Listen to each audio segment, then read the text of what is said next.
कल अपन ने देखा था कि सम्यक दृष्टि अपने आप को बंध से मुक्त मान लेता है,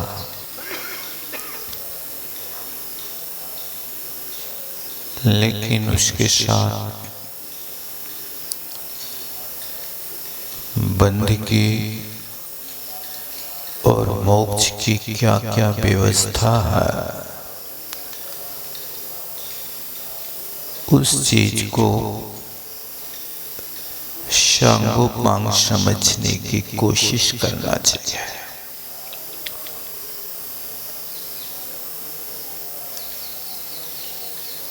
एक तत्व को समझने से सारे बंध तत्व की व्यवस्था नहीं समझी जा सकती है। आपने पढ़ा है ज्ञान समान न आन जगत में सुख को कारण। ये पंक्ति कौन से ज्ञान के लिए लिखी जा रही है? ज्ञान के भी 8 भेद होते हैं। उन 8 भेदों में मुख्य भेद जो है उपासनीय है तो केवल ज्ञान है। यहां पर एक पंक्ति कह रही कि ज्ञान समान न आन जगत में सुख को कारण। ज्ञान के समान कोई दूसरी चीज सुख का कारण नहीं है। लेकिन आपको तो नमकीन में सुख मिल रहा है सब, आपको तो परिवार में सुख मिल रहा है, आपको तो स्त्री पुत्र आदि में सुख मिल रहा है, आपके लिए तो धन संग्रह में सुख मिल रहा है, आपको तो दूसरों के क्रियाकलाप को देखने में सुख मिल रहा है। आप उस वस्तु का ज्ञान करना चाहते हैं कि जिस वस्तु से आत्मा का कोई कल्याण नहीं है। कोई समाचार तुम्हारे सामने आता है, आपके लिए जिज्ञासा होती है और क्या हुआ, और क्या हुआ, आगे क्या है। जो ज्ञान आपके लिए तृष्णा पैदा करता जाए,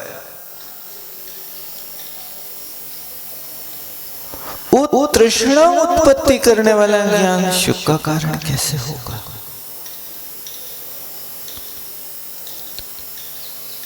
तो क्या ये वाक गलत है? वाक बिल्कुल सत्य है। उन्हीं 8 प्रकार के ज्ञानों में से आप विचार करो कि हमें कौन से ज्ञान से कौन से ज्ञान को पाना और कौन से ज्ञान से फिर हमें कार्य में परिणमन करना। इस बात को अच्छी तरह से समझ लो। कारण कार्य की व्यवस्था को समझ लो। दाल चावल से खिचड़ी बनती है। अब दाल चावल बाजार से खरीद के लाए, खा लो। भैया आपने तो कहा था कि इससे खिचड़ी बन जाती है, दाल चावल मिला दो खिचड़ी बन जाएगी। ये तुम्हारा अधूरा ज्ञान है। वो ज्ञान पूरा करना है तो आपको पूरा करने के लिए उस खिचड़ी की मेथड को समझना पड़ेगा। अकेले दाल चावल से पेट भरता होता तो दुनिया के लिए फिर ईंधन के लिए हाथ नहीं जोड़ना पड़ता, लाइन नहीं लगाना पड़ते। खिचड़ी दाल चावल से बन रही कि अग्नि से बन रही, कि हंडी से बन रही, कि पानी से बन रही, कि नमक मिर्च से बन रही, किससे बन रही बताओ? खिचड़ी पक रही है, पक रही है, होता भी है। इसका ज्ञान कराने के लिए आपके लिए अच्छे से अध्ययन करना होगा। एक बार की बात, एक राजा ने आदेश दे दिया कि जो जनवरी की रात में नदी के बीच में खड़े होकर के पूरी रात व्यतीत करेगा उसके लिए पुरस्कृत किया जाएगा, अच्छी मोटी राशि दी जाएगी। एक गरीब बेचारे ने अपनी जान की बाजी लगा दी और वो पूरी रात नदी के बीच खड़ा रहा और सुबह आकर के दरबार में कहता, भगवान मुझे उपहार चाहिए, मैं पूरी रात तपस्या करके नदी में आया।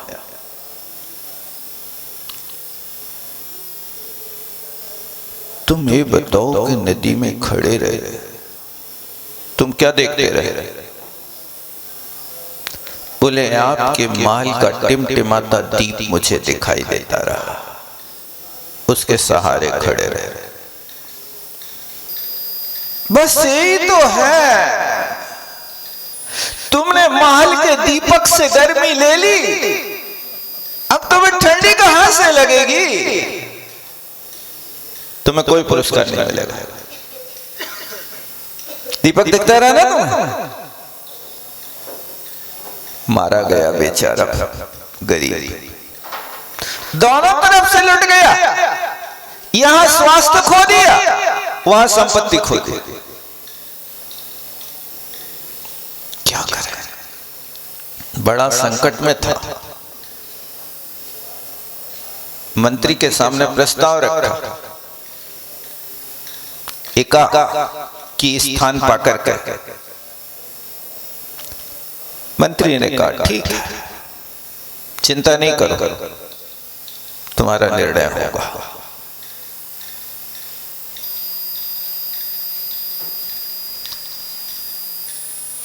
अब उसका निर्णय दिखाने देने के लिए मंत्री ने एक काम किया, नीचे हंडी रखी, नहीं नीचे चूल्हा, और आकाश में ठाट में उसने खिचड़ी की हंडी बांध दी, सीके पे रख दी। अब यहां से आग जल रही है, ऊपर हंडी टंगी है, खिचड़ी पक रही है। कोई भी पूछता है क्या हो रहा है? खिचड़ी पक रही है, खिचड़ी पक रही है। राजा ने मंत्री को बुलाया, बुलाओ मंत्री को। मंत्री ने कहा महाराज से कह दो खिचड़ी पक रही। 1 घंटा हो गया, 2 घंटा हो गए, 4 घंटा हो गए, 6 घंटा हो गया, 1 दिन हो गया, खिचड़ी ही नहीं पकी। ऐसी कैसी खिचड़ी पक रही तुम्हें? राजा स्वयं राज दरबार से चल करके आया, देखा इसने कैसी आग जलाई, और यहां आकर के देखा तो नीचे आग चिराग की, चूल्हा नहीं, नीचे चिराग और ऊपर खिचड़ी। राजा ने माथा ठोका, यार तुम कैसे मूर्ख हो, ऐसे में खिचड़ी पकेगी? मंत्री ने भी माथा ठोका, महाराज मैं कह नहीं सकता कि मूर्ख कौन, क्योंकि एक कहे और एक न माने, कहे कबीर दोनों में आने, दोनों पागल। ये इतना बड़ा मंत्री होकर के, ज्ञानवान होकर के, और यहां पर खिचड़ी ऐसे पका रहा। महाराज, आपने अपनी संपत्ति को बचाने के लिए ऐसे ही तो खिचड़ी पकाई है। राजमहल के दीपक को देख करके और नदी में डूबे हुए व्यक्ति को आँच मिल सकती है, तो क्या हमारी 12 फुट की ऊंचाई पर यहां खिचड़ी नहीं पक सकती क्या? खिचड़ी पकी कि नहीं पकी? अकल ठिकाने आई कि नहीं आई? यानी कभी कभी ज्ञान से काम नहीं होता, युक्ति से काम होता है। यहां पर ज्ञान समान नायान जगत में सबको कारण कहा है, और तुमने सिर्फ उस ज्ञान को पकड़ लिया कि हम घर बैठे यहां पर पढ़ते रहेंगे, अध्ययन करते रहेंगे और हम सर्व सुखी हो जाएंगे, परम सुखी हो जाएंगे। इस भूल को बदलिए। जो बिन ज्ञान क्रिया अवदा है, जो बिन क्रिया मोक्ष पद चाहा, जो बिन मोक्ष कहे मैं सुखिया, वो अजान मूढ़न में मुखिया। वो मूर्ख शिरोमणि है, ज्ञान के बिना क्रिया कर रहा है तो भी मूर्ख है। वो क्रिया कर रहा है लेकिन ज्ञान नहीं है तो भी मूर्ख है। और मोक्ष के बिना कह रहा है संसार में मेरे समान और दुनिया में कोई सुखी नहीं है। सबसे बड़े अज्ञानता का बोझ तुमने अपने सिर पर ढो लिया। संसार में सुखी नहीं हो सकता, सुखाभास हो सकता तो वहां पर बंध की प्रक्रिया को यहां पर आप समझो अच्छे से। और जब तक आपको ये बंध की प्रक्रिया समझ में नहीं आई, तब तक आप अपने आप को सम्यक दृष्टि शब्दों से कहते रहोगे। सम्यक दृष्टि हूं, सम्यक दृष्टि हूं, ऐसा कहने वाले लोगों की दशा उस तोते की भांति है कि जो तोता सुबह से शाम तक राम राम राम रट रहा है, लेकिन साक्षात राम आकर के उसके मुख में उंगलियां दे देवे तो वो राम को भी काट देगा। क्यों? तुम राम के नाम की माला फेर रहे हो और बेराम तुम्हारे पास आ जाए तो तुम राम के साथ व्यवहार कर रहे हो। राम का परिचय नहीं है, इसलिए ऐसा व्यवहार किया जाता है। दुनिया बड़ी विचित्र है। उस बात को यहाँ समझना थोड़ा गंभीरता से कि यहाँ ज्ञान समान कहा है तो वो ज्ञान कहा है कि जो ज्ञान उत्पन्न होने के बाद फिर कोई दुख नहीं होता।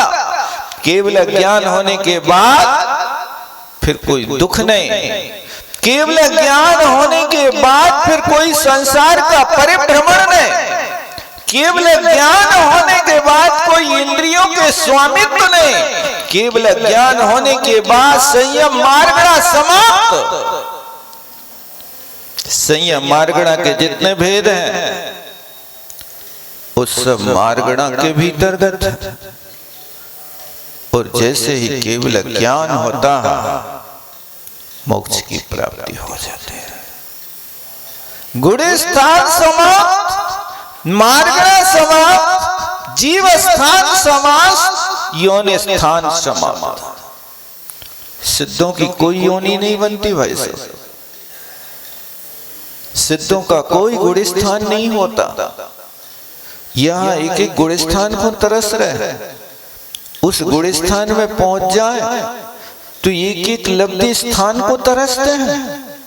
ये लब्धि स्थान बन जाए, उस लब्धि स्थान बनाने के लिए हम तरीके बदलते जा रहे हैं। व्रत बदल रहे, 16 कारण पूरे हो गए, अब 10 लक्षण पूरे हो गए, अब क्या करने बताओ, बताओ तुम ही बताओ। तो कोई कहे कर्मदान कर लो, कोई कहे 64 रिद्धि कर लो, कोई कहे नमोकार कर लो, कोई कहे आचार्य सत्यसी कर लो, और का करते रहते हैं। 1234 चारित्र है ही नहीं, और चारित्र की शुद्धि कर भी लगे नहीं हो रहा होता। आप चारित्र शुद्धि की अपेक्षा चारित्र प्राप्ति की बात करो तो भी फिर भी डम जाए। चारित्र शुद्धि कर रहे क्या है? ज्ञान समान नान जगत। यहां व्रत बदलते जा रहे हैं, तरीके बदलते जा रहे हैं। अब जे हो गए सो इनको उद्यापन कर दो, एक खुदाई रख दे, अब दूसरों को पकड़। कब तक? जब तक पूरे न हो जाए। बहुत अच्छा, करते जाओ। अभी कुछ और भी बदलना है, अकेले इनके बदलने से काम नहीं होगा। देश बदला, भेष बदला, नाम बदला, निवास बदला, गुरु बदला, क्रिया बदली, किंतु जो बदलना था वो तो कुछ नहीं बदला। आपने देश बदल दिया। अब गाने लगे, जिस देश में रहो, जिस वेश में रहो, गुरु नाम ही जपो, जिस हाल में रहो। हाल में मतलब चाहे पंडाल, चाहे पंडाल में रहो, चाहे मैरिज गार्डन में रहो, कहाँ रहना, जिस हाल में रहो। बहुत अच्छे। गुरु नाम जपो, गुरु नाम जपो, हाँ गुरु नाम जपो। लेकिन गुरु नाम जपने का लक्ष्य बता दीजिए हमें। ये सिर्फ गुरु का नाम आपको भेष बदलने के लिए बदलना है कि भाव बदलने के लिए करना? बताओ। भेष बदलने से कल्याण होगा कि भाव बदलने से कल्याण होगा? किससे होगा? भेष बदलने से नहीं, भाव बदलने से संत बनते हैं।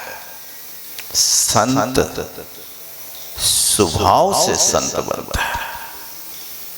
वो अंतरंग की परिणति ऐसी आना चाहिए। प्रति पल देखो कि आपने जो भी कार्य किया, आप व्रत कर रहे हैं, पेश कर रहे हैं,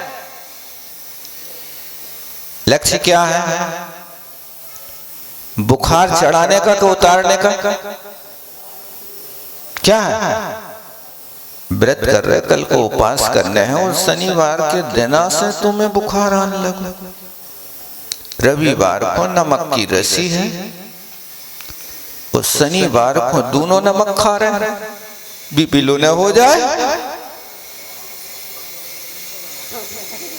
इसलिए डबल नमक खा लिया। अलग से जब नहीं खाओगे रोटी पानी में तो नमक को पानी पी बैठो 2 लीटर। नमक की कमी ना ही है भाई साहब। ये आप बदल रहे हैं, आपका भाव बदला कि नहीं बदला? व्रत तो कर्म को नाश करने के लिए किया जा रहा है वैसा, आत्म उत्थान के लिए किया जा रहा है, उसका कोई ख्याल नहीं है और हम सब करते जा रहे हैं। इसलिए भेष बदला, नाम भी बदल गए। क्या नाम था? घर में तो चिंटू पिंटू कुंटू थे, अब तो यहां भाव सागर बन गए, शांति सागर बन गए। अनुभव हो रहा कि नहीं? बहुत अच्छा। ये देख लो नाम बदल गया, निवास बदल गया। पहले कहीं और रहते, अब संत भवन में रहते हैं। गुरु बदल गया, पहले माता पिता गुरु थे, अब कौन है? अब तो बीतरागी संत गुरु हैं। क्रिया बदल गई, उठा पटक करते थे, नौन गुड़ तोलते थे, अब तो माला फेरता है।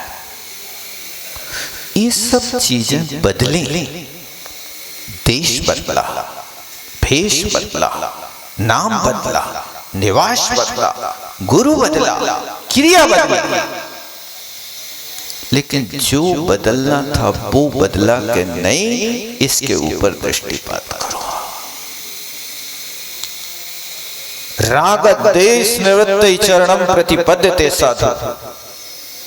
निवृत्ति तो राग देश की करने थे, लेकिन राग देश की निवृत्ति ना करके राग देश की प्रवृत्तियां ज्यादा बढ़ गई।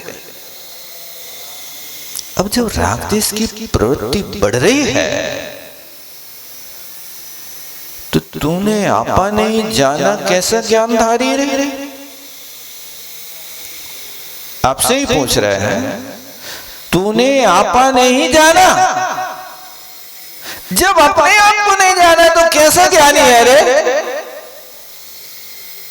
अपने ही घात करने में लगा हुआ कैसा ज्ञानी है रे? कहां है ऐसा झूठ चोरी कुशीले पाप है, दुर्गति के कारण है? समझ में नहीं आ रहा, मुझे तो नहीं लगता। ऐसे क्रिया कर रहा, वहां लिखा हुआ चेतावनी, खाने से कैंसर होता, मौत भी हो सकती है।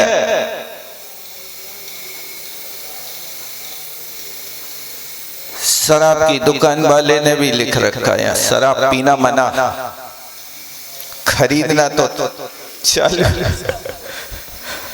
यह शराब की दुकान है, इसके बोर्ड पे लिखा है वह यह पीना मना।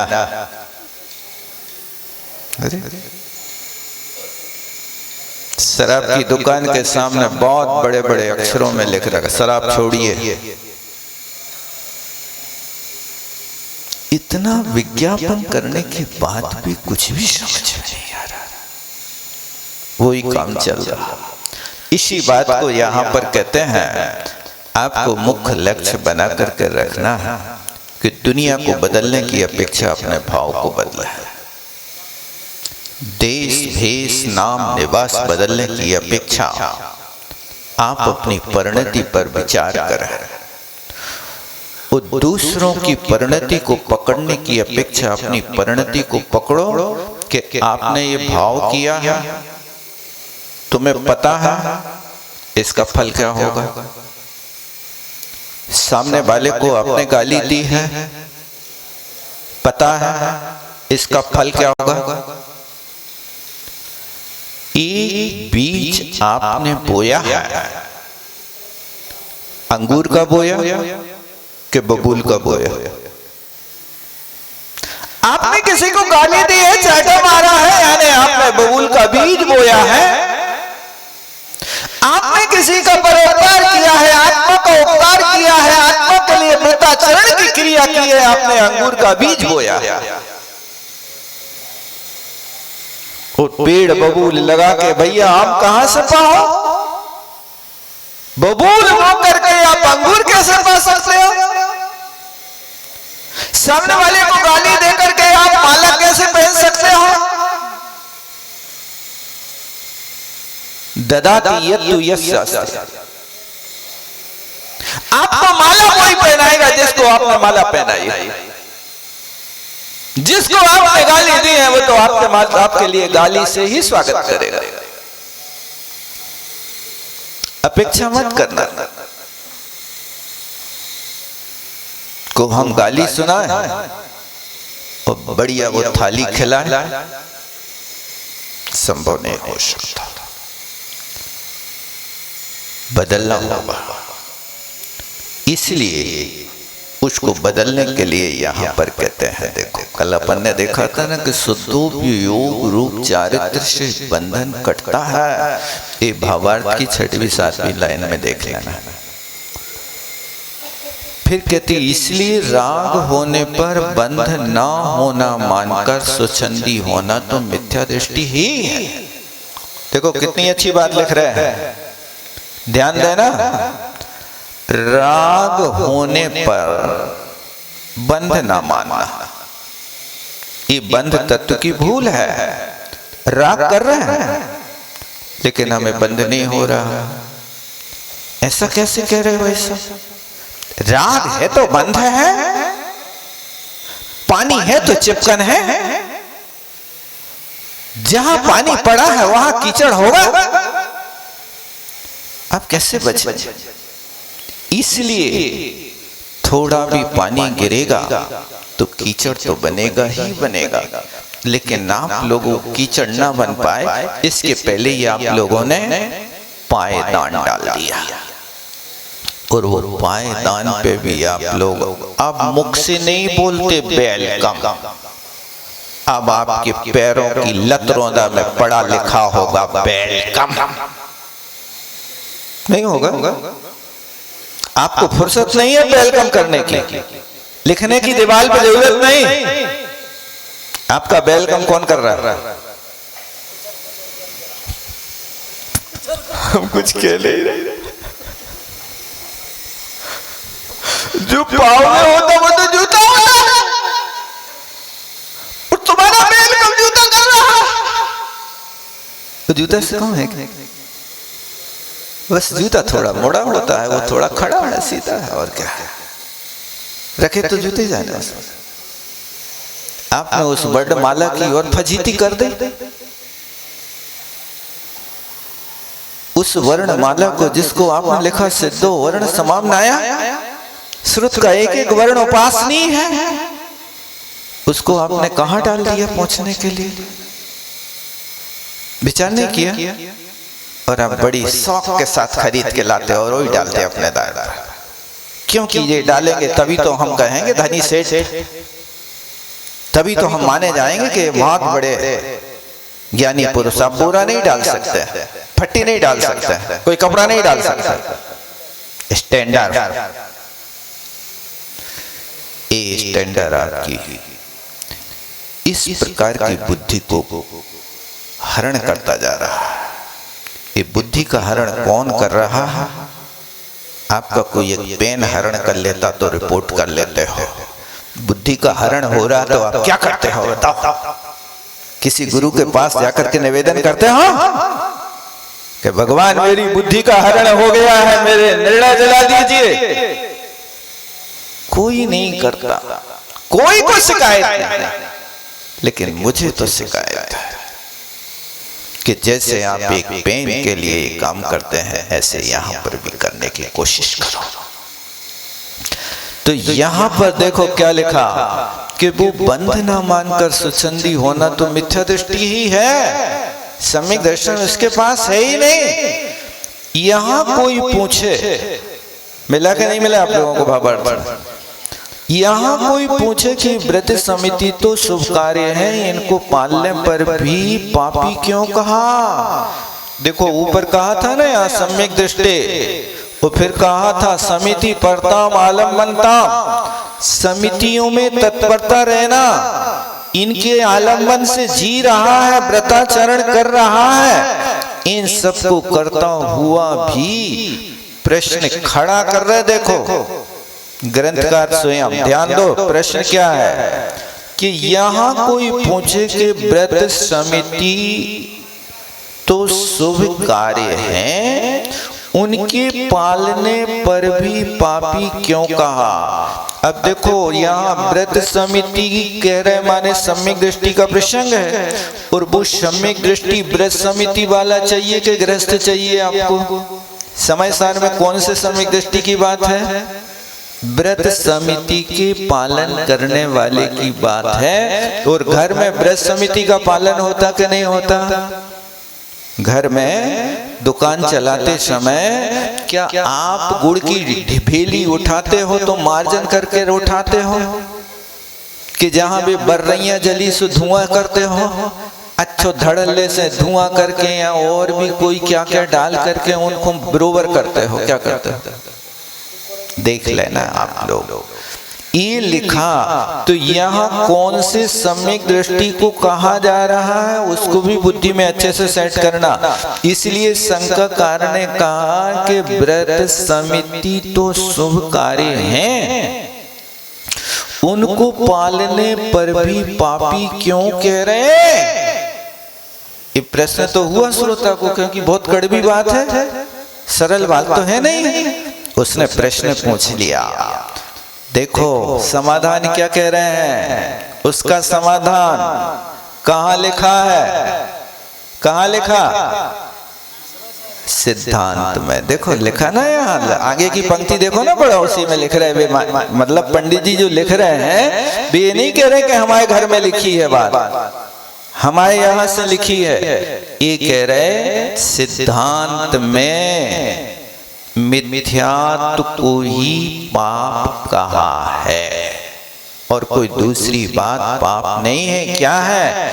क्योंकि जिस मिथ्यात्व ने अनादि काल से आत्मा को अपने लिए यहाँ संसार के थपेड़ों में डाल रखा, वही तो पाप है। पाप किसे कहते हैं? पाति रक्षति पुण्यात् इति पापम। जो पुण्य से दूर कर दे उसका नाम होता है पाप। और पुण्य किसे कहते हैं?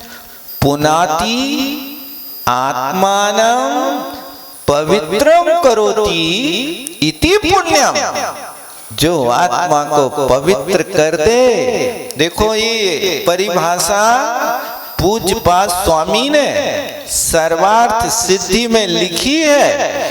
तुम पुण्य को पाप जैसा कह रहे हो, जैसो पुण्य है वैसे ही पाप। एक दूसरे में तुम्हारे लिए कोई कमी नजर नहीं आ रही है। भैया ये भूल मत करो, काम जब भी होगा तब इससे होगा। आप एकदम उसके लिए झटके से पाप मत कहो, क्योंकि आपके लिए मोक्ष की प्राप्ति होगी तो पुण्य से होगी, लेकिन जब मोक्ष होगा पुण्य पीछे छूट जाएगा। पुण्य साथ में नहीं जाएगा। सिद्धों के पास पुण्य नहीं है, लेकिन जितने सिद्ध बने हैं आज तक वे पुण्य से बने हैं। अरे पुण्य से सिद्ध बनते कि ज्ञान से सिद्ध बनते? बताओ। आधार आदेश संबंध है। पुण्य प्रकृति कर्म की है तो पुण्य प्रकृति आत्मा की भी है। पुण्य प्रकृति आत्मा की माने ये पवित्र भाव आत्मा में होंगे कि जड़ में होंगे? किसमें होंगे बताओ?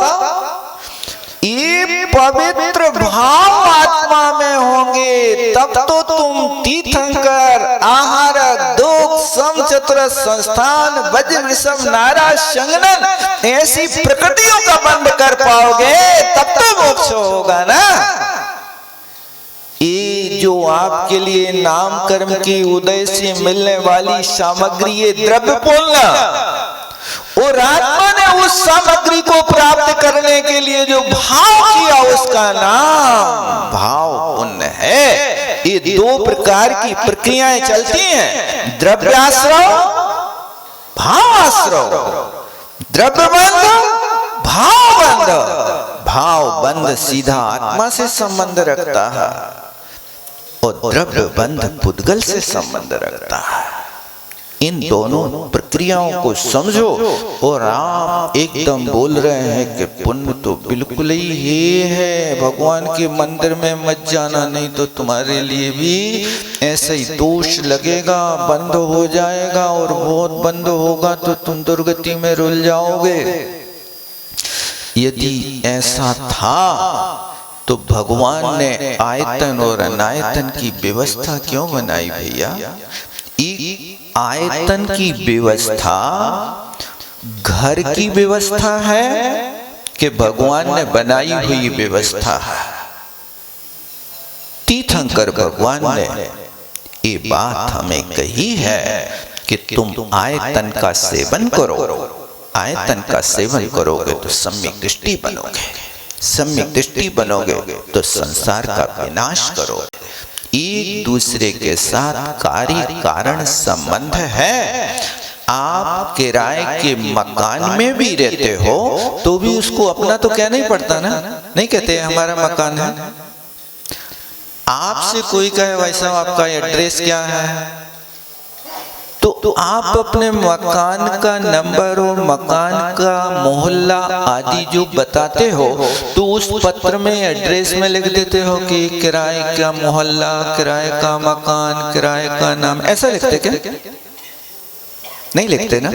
क्या लिखते हैं?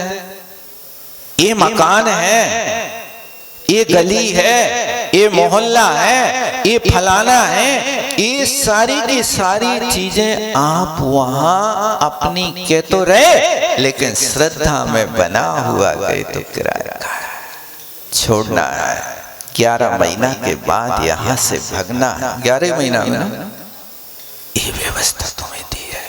तो जैसे तुम यहाँ मकान का किराए का होकर के भी अपना कह रहे, ये भी किराए का मकान है, इसकी निंदा गरहा करना शरीर की करना के भावों की करना? बताओ किसकी करना, किसकी निंदा करोगे? आचार्यों ने लिखा, देखो भैया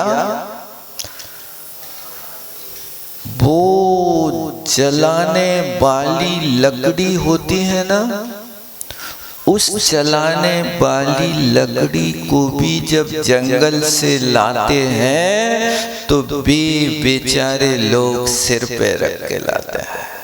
देखा ना कैसे पैरों से लतियाते आते हैं? नहीं, गट्टा बांधते हैं, सिर पे रखते हैं, सावधानी रखते हैं। और यदि बीच में ब्रेक जर्नी करने पड़े जंगल से घर तक लाते लाते, तो सिर से वो गट्ठा कैसे उतारे भाई साहब? पटक दे? नहीं, बहुत सावधानी से उतारते हैं। कोई पेड़ से खड़ा कर देते हैं, अभी बिखर ना जाए, काम लेना है।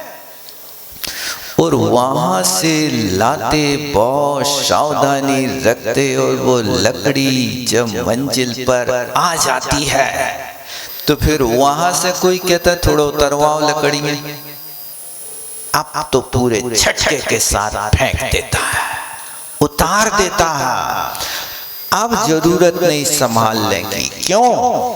मंजिल आ गई, अब तो हमें तोड़ना ही है गट्ठे का समुदाय।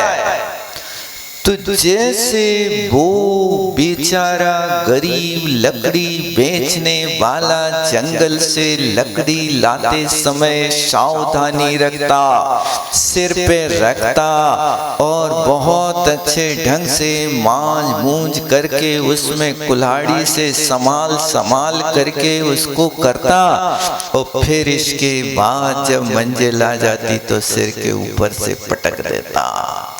इस शरीर रूपी लकड़ी का गट्ठा मिथ्यात गुणस्थान से लेकर 14वें गुणस्थान तक ढोना है, उसके बाद मंजिल है। जब तुम्हारी मंजिल आ जाए 13वें गुणस्थान में गट्ठा बिखर नहीं जाता है, पटक तो दिया जाता 13वें गुणस्थान में, शरीर नाम कर्म का उदय समाप्त तो हो जाता है, लेकिन 13वें गुणस्थान में अभी शरीर नहीं छूटा है। 14वां गुणस्थान और आगे बढ़ना है, वहां जाकर के फिर अब गट्ठा को पटकेंगे नहीं, अब तो छोड़ के चले जाएंगे। ये सावधानी यहां पर भी रखना है। देखो अब इसके बाद सिद्धांत में मिथ्यात्व को ही पाप कहा है। जो हमारी विपरीत श्रद्धा है हम वो ही पाप कर रहे हैं। हम चेतन की सेवा ना करके हैं, यदि जड़ की कर रहे हैं तो ये पाप कर रहे हैं। तो तुम जो कह रहे हो सुबह से उठ करके बढ़िया मल मल करके नहाते हो, बढ़िया प्रेस वाले कपड़े पहनते हो, भाव प्रेस वाले नहीं पहनते। आप सुबह उठते ही आपके बेइराग देश के कचड़ीले भाव, कल तुमने ये कहा था, आज सुबह उठ करके हम देखते हैं तुम्हें। कल कोई घटना घटी थी, वो व्यक्ति अब पूरी रात भर योजना बनाता हुआ सुबह आया और मंदिर के दरवाजे पर अब शांति धारा नहीं देख रहा है, तुम्हारी शकल देख रहा, तुम शांति धारा करके बाहर निकलो और कलर पकड़ के और तुम्हें हम कैसो खचीड़ के ले जाएं, फिर तुम्हारी दशा देखते हैं। ऐसी अभी घटना घटी कहीं सागरे। कल की बात आज तक वो आई और यहाँ शांति धारा कर रहा है, लेकिन यहाँ वो शांति धारा भावों से कर रहा, हम देखते हैं। तुम बाहर निकलो और हो गया चालू। ये क्या है? क्या बदलना तुमने? 10 दिन व्रत करे और क्षमा वाणी के दिन पीठ ठोकी, वाह वाह की के तबाह तबाह की। क्या कर रहे हो? जहां होना चाहिए था। वाह वाह, धन्य है तुमने व्रत मनाए। अब 10 दिन तुमने इतना साधना करी है, कम से कम 10 दिन तो बैरागी छाई रहे। 11वें दिन सुबह उठते ही तुम पीठ ठोक रहे हो, तबाह कर दिया। ये सब क्या है? व्रत कहाँ गए वे? क्योंकि श्रावकों की क्षमा ऐसे ही होती है भैया। ये पर्व के दिन थे, पूजन विधान चल रहा था, उत्तम क्षमा के जयकारों से आकाश में चल रहा था। श्रावक श्राविका बैठे थे शुद्धिकर, मानो ऐसा लग रहा था हर घर में उत्तम क्षमा में हो गया। अचानक परिस्थिति ने पलटा खाया। अचानक परिस्थिति ने पलटा खाया और एक मरियल कुत्ता वहां घुसे आया। वो क्या था? हड्डियों का जाल। अभी कुछ खा भी नहीं पाया, पूजन की सामग्री में मुख मारा, कुछ खा भी नहीं पाया और लोग जुड़ गए। मंदिर में भीड़ तो है ही, वो पुजारी जी डंडा लेकर के आ गए। वो तो क्या था? हड्डियों का जाल और पुजारी का डंडा बन गया उसका काल। और क्षण भर में बंद हुए सारे आलाप। कुत्ते का क्रियाकलाप। सब लोग नहा धो करके आए क्रियाकलाप करके, और पूजा का वातावरण शुरू हो गया पुनः। ओम ह्रीं उत्तम क्षमा धर्मांगाय नमः। ओम ह्रीं उत्तम क्षमा धर्मांगाय नमः। हो गई तुम्हारी क्षमा। ये है उत्तम क्षमा, ये है व्रत। इसलिए कहते हैं किलकिलियाऊ 14 किलकिल होने है। तो क्षमा 10 दिन की आज अच्छे से उतरने हैं, कोई ना कोई के ऊपर, चाहे समाज पे, चाहे परिवार पे, चाहे पत्नी पे, चाहे बच्चों पे, चाहे कोई ना कोई पे। चलो भाई ये भावार्थ पूरा करना है। तो यहाँ कहते हैं आज तो एक आध दो, आज तो प्रवचन है भी नहीं है ना, महाराज जी तो चले ही गए हैं अब तो। क्योंकि अब दूसरे प्रवचन भी तो होना है तुम्हारे लिए। अब तुम लोग अभी फिर भटकोगे इधर उधर, कहाँ जाएं, फिर प्रवचन नहीं मिलेगा तो सुन लो फिर शांति से थोड़ी देर।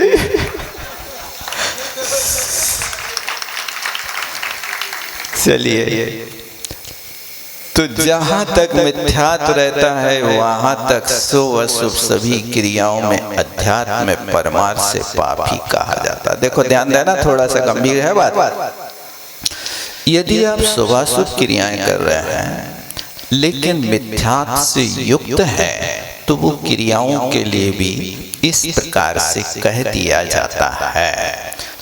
और व्यवहारने की प्रधानता में व्यवहारी जीवों को अशुभ से छुड़ाकर शुभ में लगाने को किसी तरह पुण्य भी कहा जाता है। ध्यान देना, ये समझाने के लिए है कि जैसे कोई बच्चा है, अब वो बच्चे लड़ते लड़ते बड़े लड़का ने छोटे लड़का को मार दो।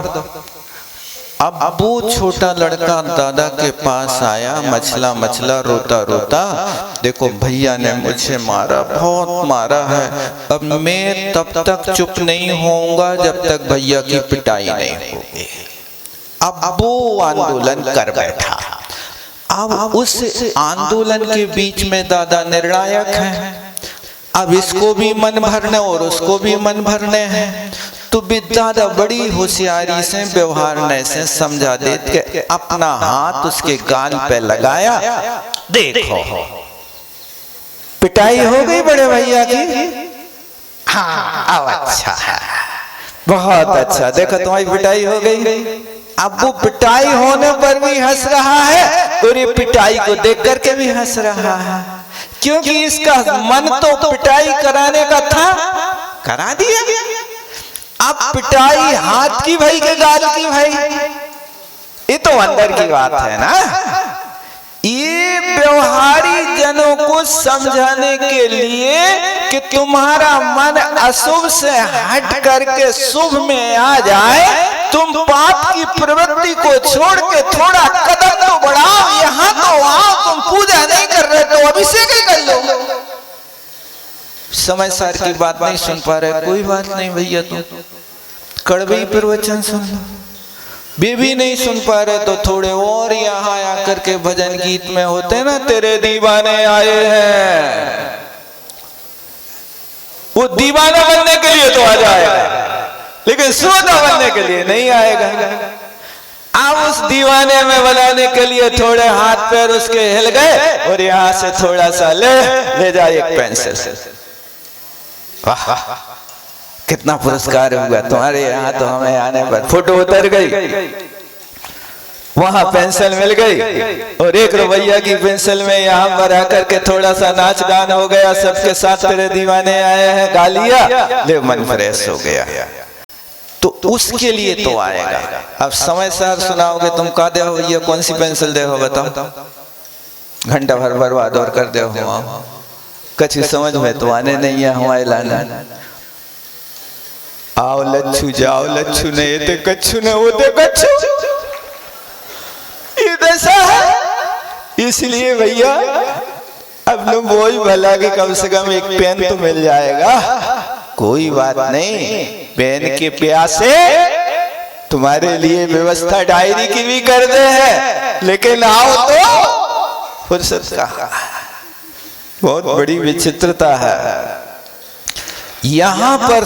देखो क्या लिख रहे हैं कि व्यवहारी जीवों को अशुभ से छुड़ाकर शुभ में लगाने के लिए।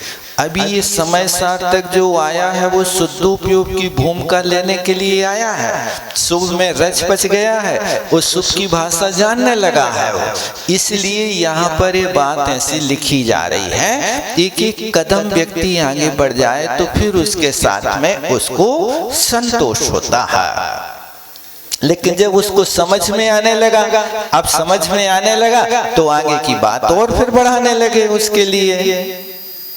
क्या कह रहे हैं यहाँ पर, स्यादवाद मत में कोई विरोध नहीं है, क्योंकि कोई पूछे कि परद्रव्य से जब तक राग रहे तब तक मिथ्या दृष्टि कहा, सो इसको हम नहीं समझे, क्योंकि अविरत सम्यक दृष्टि आदि, अविरत माने चतुर्थ गुण स्थान बढ़ती सम्यक दृष्टि आदि चारित्र मोहिनी के उदय से रागादि भाव होते हैं। ध्यान देना, देखो चतुर्थ आदि गुण स्थानों में रागादि भाव होते हैं, और उसके सम्यक किस तरह कहा, उसका समाधान है यहाँ मिथ्यात् सहित अनंतानुबंधी का राग प्रदान करके कहा है। ध्यान दो, यहाँ पर आप क्या कर रहे हैं? विभाजन कर रहे हैं। अनंतानुबंधी राग, अप्रत्याख्यान संबंधी राग, प्रत्याख्यान वर्ण संबंधी राग और संजुलन संबंधी राग। एक क्रम से जैसे जैसे गुणस्थान बढ़ते जाते हैं वैसे वैसे उनका वो राग कम होता जाता। लेकिन राग अंदर से होना कम अलग और राग का बंध होना अलग। यहाँ चौथे गुणस्थान वर्ती जीव बना तो अनंतानुबंधी का बंध नहीं करेगा, ये बात तो प्रकट हो गई। लेकिन अनंतानुबंधी उसके पास अवे पॉकेट में पड़ी है, उदय में नहीं है। अप्रत्याख्यान वर्ण कर्म का बंद कर रहा है तो उदय भी चल रहा है। इस बात को यहाँ कहते कि राग आदि होते हुए भी उसके सम्यक्त किस तरह कहा? तो ध्यान दो, यहाँ समाधान है कि यहाँ मिथ्यात् सहित अनंतानुबंधी का राग प्रधान करके कहा है, इसलिए उस सम्यक दृष्टि को बंध नहीं हो रहा, यानी अनंतानुबंधी संबंधी बंध नहीं हो रहा है। ये बात समझ लेना, बिल्कुल बंध नहीं हो रहा। ऐसा कहाँ लिखा? अनंत अनुबंधी का नहीं होगा, बाकी 12 कसाएं तुम्हारे पास चल रही, उनका तो बंध होना है, उनका तो उदय होना है उसके पास। क्योंकि अपने और पर के ज्ञान श्रद्धान के बिना परद्रव्य में तथा उसके निमित्त से हुए भावों में आत्म बुद्धि को तथा प्रीति अप्रतीति हो, तब समझना कि इसके भेद विज्ञान नहीं हुआ। मुनि पद लेकर व्रत समिति भी पालता है, पर यहाँ जीवों की रक्षा तथा शरीर संबंधी यत्न से प्रवर्तना, अपने शुभ भाव होना इत्यादि परद्रव्य संबंधी भावों से अपना मोक्ष होना माने, पर जीवों का घात होना, अयत्नाचार रूप प्रवर्तना, अपना अशुभ भाव होना इत्यादि पर द्रव्यों की क्रिया से ही अपने में बंध माने, तब तक जानना कि इसके अपना और पर का ज्ञान नहीं हुआ है। आगे लंबा है, फिर अपन बाद में देख लेंगे। जावणी के ज्ञान से सूझे लोकालोक, सोवाणी मस्तक धरूं सदा देत हूँ धो, हे जिन वाणी भार